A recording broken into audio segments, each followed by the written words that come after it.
एक बंधु महंती नाम के भक्त हुए हैं, बहुत ही गरीब। ये भीख मांग करके अपने परिवार का गुजारा करते हैं। ये उड़ीसा के याजपुर गांव के थे। इनको बंधु महंती कहते थे। प्रायः इनका उदर पोषण केवल भिक्षा से ही होता। दो चार घरों में जाते, मांगते, जो कुछ मिलता उसी से परिवार चलता। पर जहां सत्संग होता है वहां जाया करते।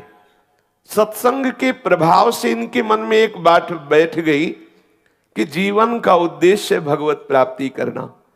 तो वैसे ही धन संपत्ति भोग सामग्री से रहित थे, तो कोई भोग वासना, कोई धन आदि का अभिमान, ये जो दोष बुद्धियां, ये तो इनके हृदय में स्वाभाविक नहीं थी, क्योंकि भिक्षा मांगते थे तो दैन्यता थी। और सत्संग से बात बैठ गई कि जीवन का परम लाभ है भगवत प्राप्ति करना।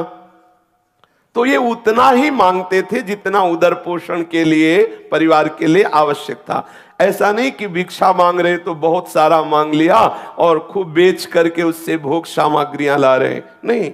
जितने से उदर पोषण होता उन 4-6 घरों में मांग लिया, मिला तो मिला, नहीं तो उपवास कर लिए और एकांत में खूब नाम कीर्तन करते। प्रत्येक साधक को अपनी दिनचर्या में ऐसा समय रखना चाहिए, वो 1 घंटा, आधा घंटा, जिसमें नाम कीर्तन हो, अति आवश्यक है। नाम कीर्तन 24 घंटे में अपनी उपासना पद्धति में, दिनचर्या में जरूर रखना चाहिए। अगर 2-4 उपासक साथ हो तो और अच्छा, नहीं है तो अपने को एकांत में बैठकर स्वयं नाम कीर्तन करना चाहिए।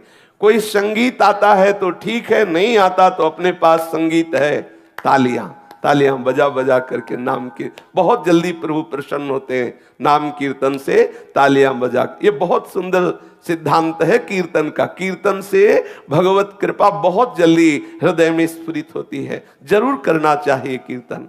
वो अकिंचन बंधु महंती जी अगर भिक्षा में कुछ मिला तो भगवत अर्पित करके पा लिया और एकांत, भिक्षावृत्ति से जीते, एकांत में बैठ करके नाम कीर्तन करते, नाम जप करते।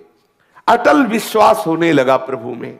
नाम कीर्तन के प्रभाव से प्रगाढ़ हृदय में विश्वास प्रकट होने लगा। अब अपनी स्त्री को भी कहा कि देखो, मेरे हृदय में ये बात आती कि तुम यदि हमारी पत्नी हो, अर्धांगिनी हो, तो हमारी वास्तविक अर्धांगिनी बनो। हमारे हृदय में बात बैठ गई है कि भगवत प्राप्ति ही जीवन का परम लाभ है, तो तुम जैसा हम भजन करते वैसा ही करो, तो तुम हमारी सच्ची अर्धांगिनी होगी। वो पतिव्रता थी, पति की आज्ञा के अनुसार उनके साथ कीर्तन में बैठने लगी। वैसे ही नाम और ऐसा ही सबको करना चाहिए।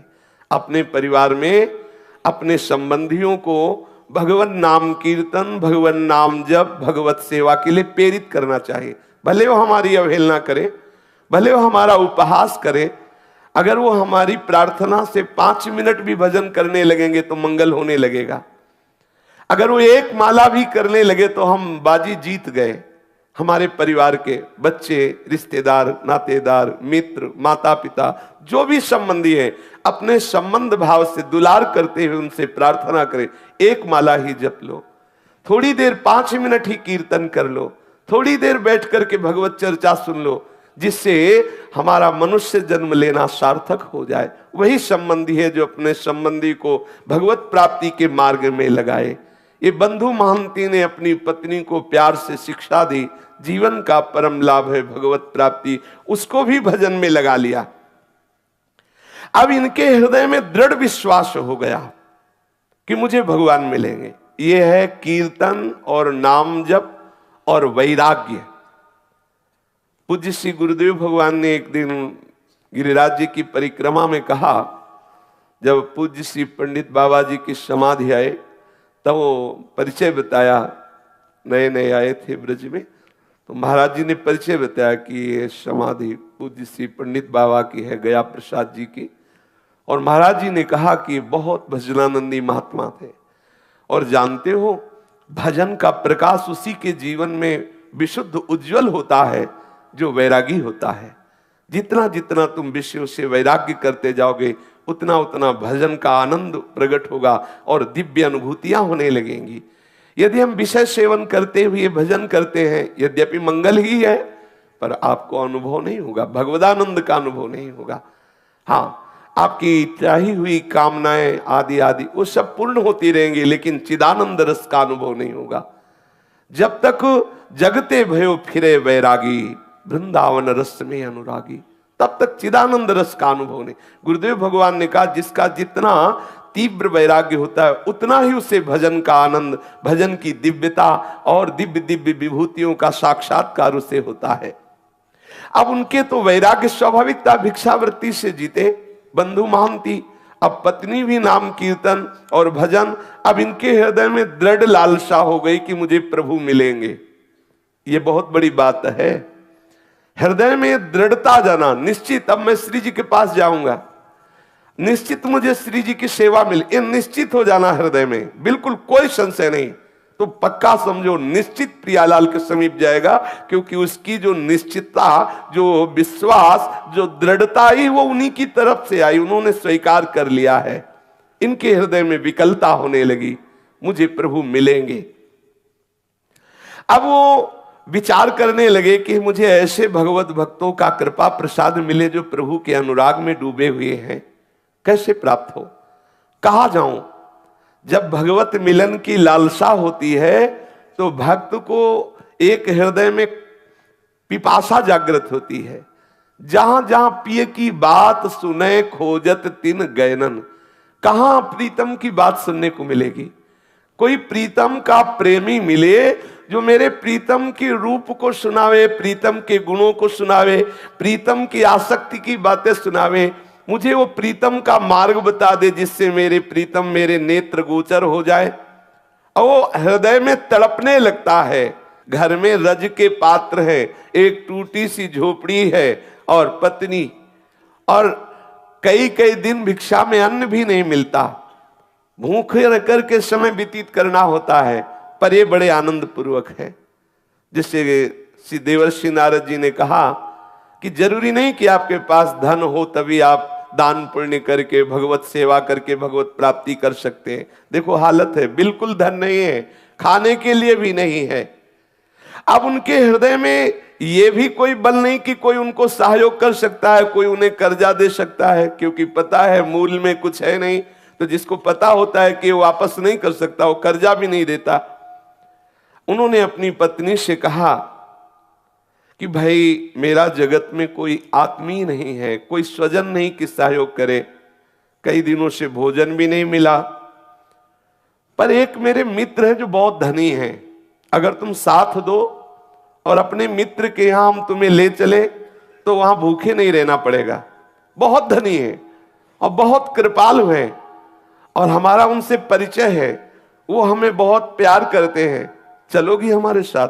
क्योंकि यहां तो कोई अपना है नहीं, इस याजपुर गांव में कोई मुझे प्यार करने वाला नहीं। मेरा एक मित्र है जो बहुत धनी है, मुझे बहुत प्यार करता है, वहां तुम्हें भूखे नहीं रहना पड़ेगा, कोई परेशानी रहेगी, पर 5 दिन का रास्ता है।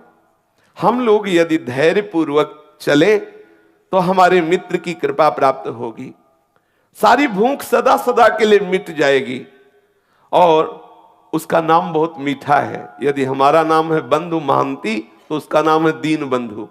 बहुत कृपालु है, बहुत दयालु है, हमें चलना चाहिए। पत्नी से कहा मुझे इस गांव में नहीं रहना। अब सती स्त्री पति के अधीन चलने वाली, कई दिनों से भोजन नहीं मिला। उसने कहा 5 दिनों का रास्ता है, कैसे चल पाएंगे, क्योंकि पेट में तो भोजन नहीं है, लेकिन आपकी आज्ञा है, हम जरूर चलने का प्रयास करते हैं। जो समस्त दरिद्रता और दुखों का हरण करने वाले हैं, उन प्रभु के दर्शन के लिए बंधु महांती के हृदय में वेदना हुई और वो अपने नगर से चल पड़े। एक छोटी लड़की भी थी, एक बच्चा, दोनों को कांधे पे बैठाला, पत्नी को साथ लिया, और जब बहुत विकलता होती क्षुधा की तो पानी पिला देते या कोमल कोमल पत्ते लाते, अपने बच्चों को पत्नी को देते, इनको खा लो, भगवान कृपा करेंगे, हमारे भी दिन बदलेंगे।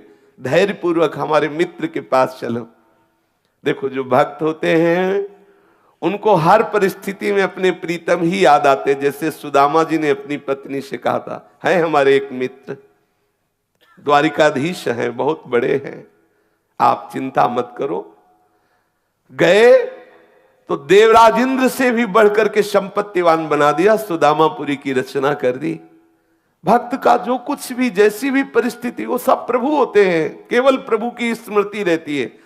आप देखो, कई दिनों से भोजन नहीं मिला, 5 दिन की यात्रा है, पत्नी और बच्चे भूख के कारण चल नहीं पा रहे हैं, तो कोमल कोमल पत्ते लाते वृक्षों के और कहते खा लो, पानी देते, इसी से काम चला लो। चलते हैं, हमारे मित्र बहुत हमें प्यार करते हैं, वो दुलार करेंगे। बंधु की जो पत्नी और पुत्र, वो कोमल पत्ते खाते। बंधु मन ही मन रोने लगता, हे घट घट के वासी, हे अंतर्यामी, मैं तो सह सकता हूं, मेरे बच्चे, मेरी पत्नी ये कैसे कष्ट में हैं, प्यारे इतनी कृपा कर दो कि मैं आप तक पहुंच जाऊं। ऐसा ना हो कि मैं यात्रा ही ना पूरी कर पाऊं, अंदर से वो विकल हो जाता है, बस मुझे प्राण निकल जाए, बस आपके दर्शन करते ही तो कोई परवाह नहीं, लेकिन आप तक पहुंच जाऊं, इतनी सामर्थ्य देना बच्चों में और पत्नी में और मेरे में भी। दर्शन करने की एक लालसा मुझे जीवित रख रही है। मैं मृत्यु के भय से भयभीत नहीं हूं, लेकिन तुम्हें बिना देखे मृत्यु आ जाए तो मुझे अच्छा नहीं लगेगा। एक बार तुम्हें देख लूं, फिर भूख से भी प्राण निकल जाए तो कोई बात नहीं है। अन्न ना मिलने के कारण मैं नहीं रो रहा हूं, मैं इसलिए रो रहा हूं कि मैं आप तक पहुंच जाऊं। हे विश्वंभर, जल थल स्थल कोई ऐसा नहीं जहां तुम ना हो, मेरे को सामर्थ्य देना। बिल्कुल धन नहीं, देखो खाने को भी नहीं है, लेकिन हृदय में प्रभु के ही मिलन की चाह है। विश्वंभर, तुम्हें पाकर के ही हम धनवान हैं, तुम्हें अपना मान करके ही हम आनंदित हैं। भले हमारे प्राण भूख से विकल होकर निकल जाएं, मुझे इसकी परवाह नहीं, एक बार मुझे मिल जाओ, इतनी सामर्थ्य दे दो कि मैं एक बार तुम्हारे दरबार तक पहुंच जाऊं। ये यद्यपि मैं ये कहने का अधिकारी नहीं हूं, क्योंकि भांति भांति के जन्म जन्मांतरों में पाप किए हो, पर स्वामी तुम मेरे हो ना, तुम मेरी त्रुटियों को क्षमा करके, मेरे अपराधों को क्षमा करके, हे विश्वंभर, मुझ में इतनी सामर्थ्य दो, मैं आप तक पहुंच जाऊं। मेरे नाथ, आज मनमोहिनी छवि देखने के लिए मेरा मन व्याकुल हो रहा है। मैं कैसे शीघ्र से शीघ्र तुम्हारे श्री चरण कमलों का दर्शन पाऊं। मैं समझूंगा कि ये जो मुझे परिस्थिति आई है, इस परिस्थिति की कृपा से मिलन की चाह हुई है। मैं इसे ऐसा नहीं मानूंगा कि आपका हो करके ऐसी दशा को प्राप्त हो। मैं समझ रहा हूं ऐसी दशा को प्राप्त हो तभी मैं आपका हुआ हूं, इसलिए ये भी मैं कृपा मानूंगा। हे सुर मुनि वंदित चरणारविंद वाले प्रभु, मुझे एक बार ऐसी सामर्थ्य दो कि मैं आप तक पहुंच जाऊं। वो स्त्री बच्चों को साथ लेकर के, फटे पुराने कपड़े हैं और मिट्टी का पात्र हाथ में है, बच्चों को लिए हुए आगे बढ़ रहा है। परिवार सहित लड़खड़ाते हुए 5 दिनों की यात्रा करके श्री पुरुषोत्तम क्षेत्र भगवान जगन्नाथ जी के धाम में पहुंचा और श्री मंदिर के दूर से दर्शन करके ही भूमि पर गिर पड़ा। मेरे मित्र आ गए, मेरे प्रभु आ गए। और प्रभु का स्वभाव जो जैसे प्यार करता है उसको वैसा ही अनुभव कराते। दूर से ही जगन्नाथ जी के दर्शन करके साष्टांग लेट गया, वहां भूमि में लौट रहा। ओ कृपालु प्रभु के दर्शन हो गए।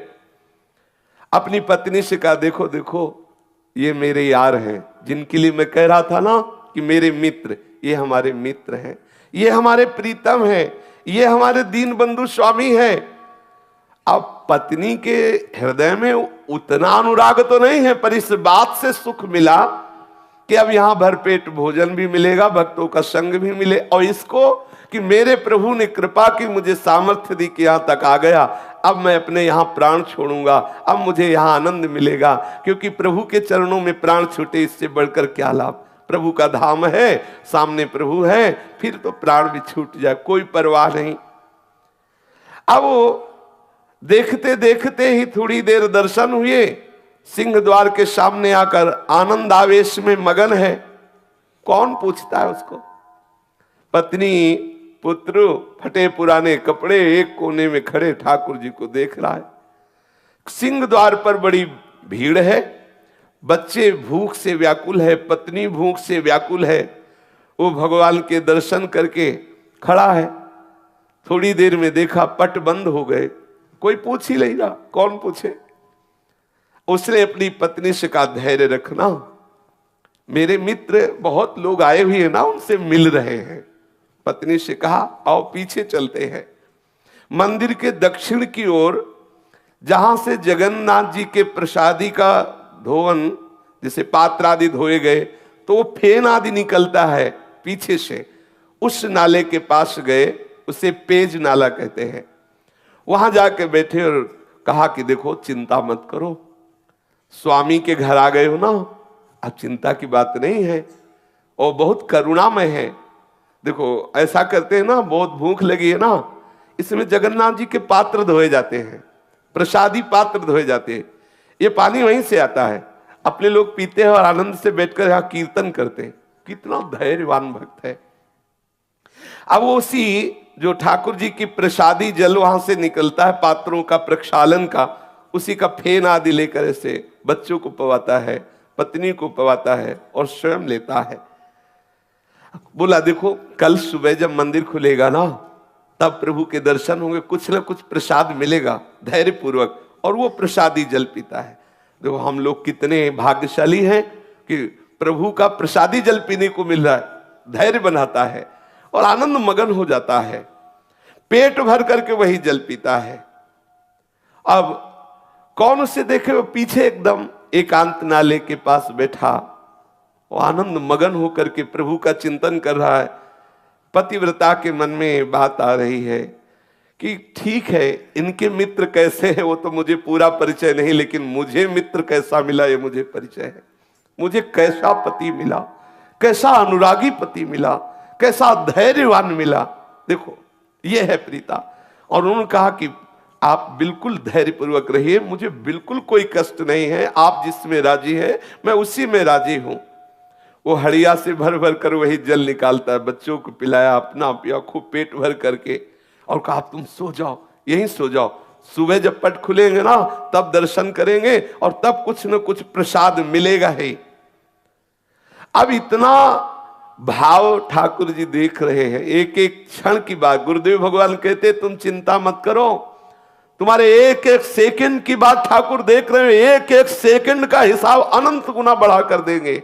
तुम धैर्य पूर्वक रहो, ऐसा मत समझो कि तुम विषयों की जलन को सहकर भजन कर रहे हो, तुम ठंडी गर्मी अपमान सब सहकर भजन कर रहे हो, कोई तुम्हें देख नहीं रहा। नहीं, ठाकुर देख रहा है, एक एक सेकंड का हिसाब अनंत गुना बढ़ के देगा, खुद तुम कहोगे निहाल हो गए। देखना, थोड़ा धैर्यवान रहिए। अब वो प्रभु की प्रसन्नता के लिए वहां बैठा हुआ नाम कीर्तन कर रहा है और भाव अंदर अंदर की, हे नाथ तुम्हारे चरणों को मैं बार बार नमस्कार करता हूं, मैं कितना अधम जीव हूं, लेकिन आपने मुझे धाम बुला लिया, बिल्कुल अपने महल के समीप रखा। तुम चराचर में व्याप्त हो, समस्त जीवों के मनोरथ पूर्ण करने वाले हो। मुझे पता है कि तुम्हारे सिवा कोई करता नहीं है, मेरे मन में कोई कामना नहीं कि मैं किसी कामना से तुम्हें ये प्रार्थना कर रहा हूं, पर प्रभु आप कृपा करो, मेरी पत्नी को ये विश्वास हो जाए कि तुम मेरे मित्र हो, तुम मेरे हो। कहीं ऐसा ना हो कि इसके मन में आने लगे कि मुझे बहला फुसला रहे, कहीं कोई भगवान नहीं, देखो यहां भी आए तो कितना कष्ट सह रहे हैं। नाथ मुझे जितना चाहो कष्ट दे दो, लेकिन इसको विश्वास दिला दो कि आप हो। मुझे पता है आप हो, लेकिन इसको विश्वास हो जाए, क्योंकि ये मेरे ही आज्ञा से भजन कर रही है, कहीं इसका विश्वास टूट ना जाए। जगन्नाथ जी की भंडार गृह में ताला लगा हुआ है और ठाकुर जी अंदर विराजमान है, लेकिन प्रभु के लिए ना तो कोई दरवाजा है ना कोई ताला है, वो तो सर्वसमर्थ है। भक्त वत्सल प्रभु को नींद कहाने वाली वो तो सब सुन रहे हैं, जो पीछे वो प्रार्थना कर रहे हैं। प्रभु ने भंडार गृह से अपनी थाल उठाई और वहां कई कई दिनों का प्रसाद रहता है, भक्तों के समुदाय आते, सबको प्रसाद मिलता है।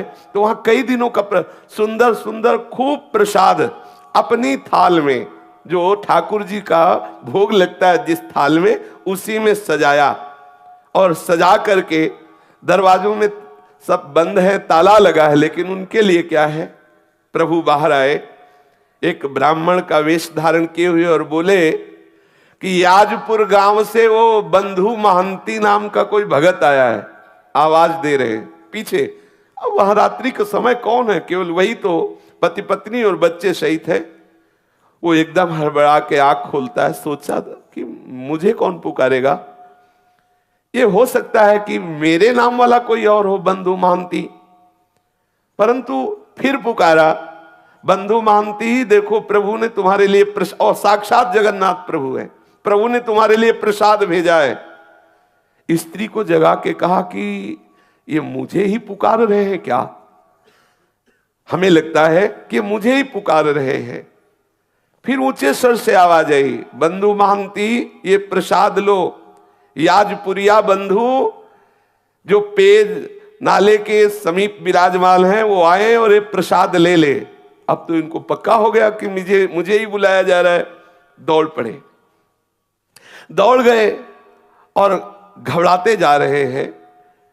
जब देखा कि उस ब्राह्मण के हाथ में एक रत्नों से जटित थाल है और विविध प्रकार की ठाकुर जी की सुंदर सुंदर भोग प्रसादी है, और ब्राह्मण ने मुस्कुराते हुए कहा कि प्रभु ने अंदर से भोग की थाल तुम्हें भेजी है, ले लो। वो उसके हाथ कांप रहे हैं, विशाल थाल, इतना सुंदर भोग, हृदय विकल हो रहा। प्रभु, और ये नहीं समझ रहा साक्षात प्रभु ही है, हृदय उसका वो विकल हो रहा, प्रभु मुझे प्यार करते। पत्नी से कहा, देख देख मैं कह रहा था ना कि मेरे मित्र मुझे बहुत प्यार करते हैं। देखो बहुत भीड़ थी ना, सब लोग चले गए, अब उनको फुर्सत मिली तो देखो भेजा ना, मैं उनकी नजर में हूं ना, देखो। और आनंद मगन हो रहा है, बच्चों को जगाया। और ब्राह्मण ने कहा, देखो तुम आराम से प्रसाद पाओ, थाल को यहीं रख देना, थाल हम समय से ले जाएंगे, तुम चिंता मत करो। अब ब्राह्मण वेशधारी भगवान ऐसा कह करके भोग की थाल दी और चले गए। और वो तो जड़ता भाव को प्राप्त हो, काफी देर तो समाधि भाव में डूबा रहा प्रभु की कृपा में। इतने कृपालु प्रभु, पता नहीं कितनी देर तक उसकी आंतरिक ऐसी दशा रही।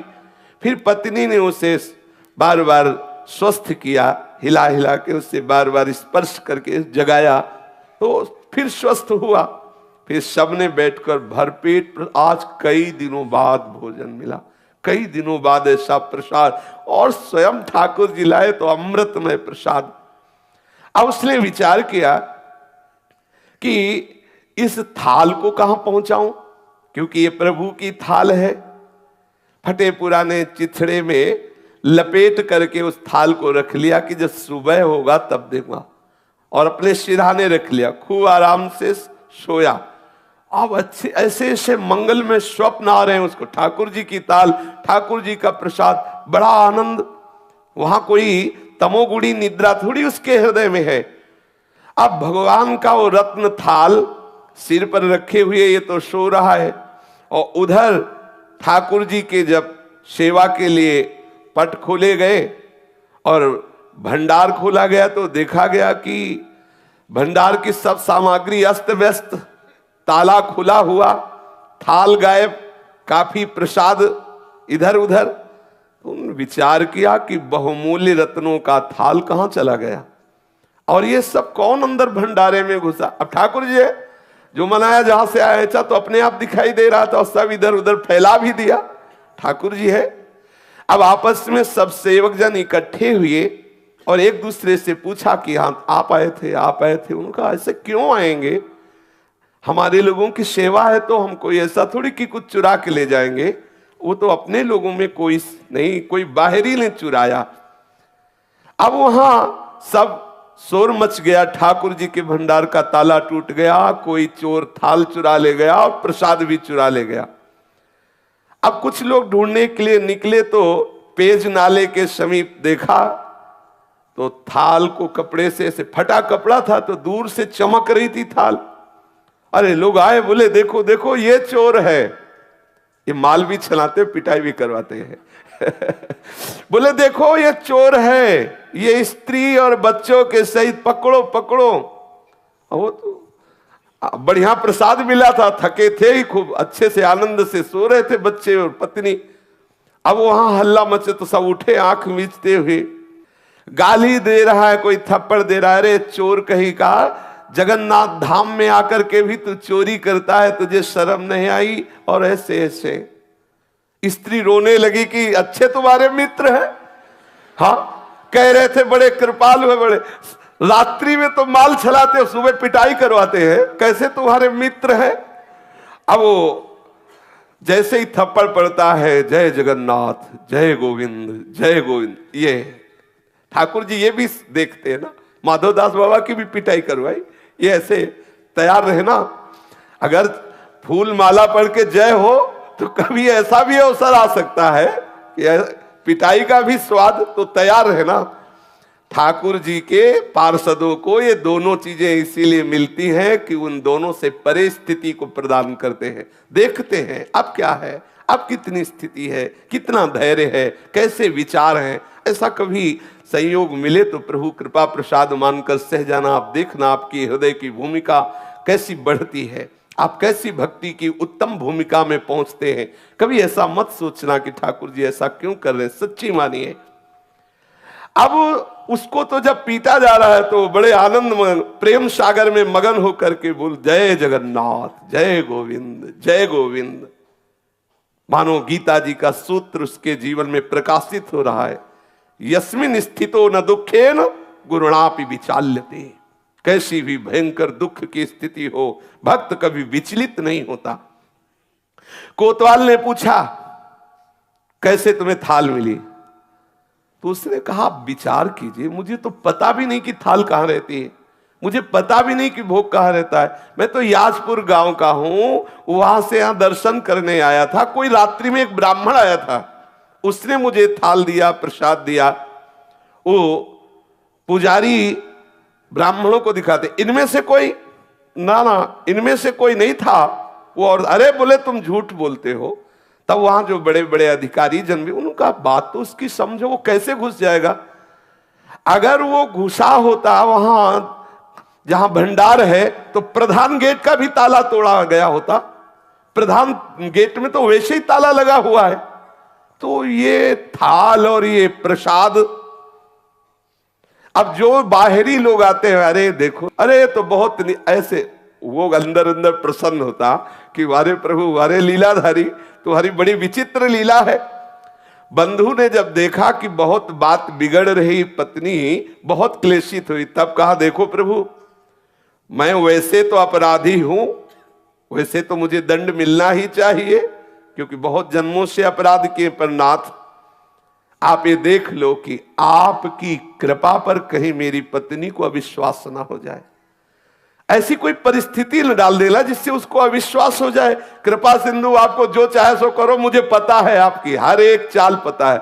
जमूरे को पता होता है बाजीगर अब कौन सा खेल खेलेगा, उसको नहीं कोई भ्रमित कर सकता, क्योंकि वो जानता है प्रभु के चिंतन के प्रभाव से प्रभु की हर बात उसके हृदय में स्फुरित होने लगती है। जो प्रभु का जन होता है, भक्त होता है, जैसे नरसिंह भगवान के क्रोधावेश से बड़े बड़े ईश्वर कोटि के महापुरुष भी डर रहे हैं, लेकिन प्रहलाद जी को कोई भय नहीं है।